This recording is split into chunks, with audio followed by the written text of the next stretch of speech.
the sound that you record isn't necessarily always the sound that you hear, and it's often layers and layers of sound that make the sound.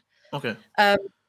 And so, for example, snow, like we obviously don't have snow in the theaters, right? In the stages. So you have to be really creative. So whether it's like crispy leaves or something that are like EQ'd in a certain way to make them sound like snow, or again, like one of the ones that I've heard from a Foley artist friend of mine is they had to do the skis on the snow.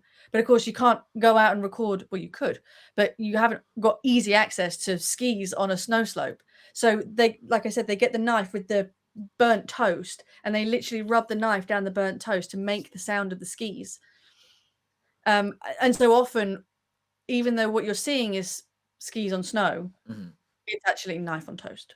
And you would never know. You'd never know. You'd never know. You'd never know. And so there's so many things like that where they have to get really, really creative, and they've got all these sort of tips and tricks as to how to get certain sounds. And once you've done it a few times, you kind of you have an instinct of what works. But again, even the leather jackets, like sometimes you'll get the exact jacket that's in the film, but it won't sound like how you want it to sound for the story.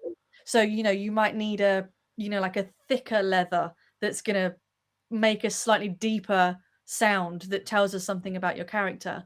Or maybe in the shot they're wearing, I don't know, dress shoes or whatever, but then we get like a big boot and record a big boot because their character is intimidating. So the weight of the shoe is going to tell you a lot about the character. So it's not necessarily record what you see, you have to get creative. I mean, like the Foley on Saltburn, let's just What was that?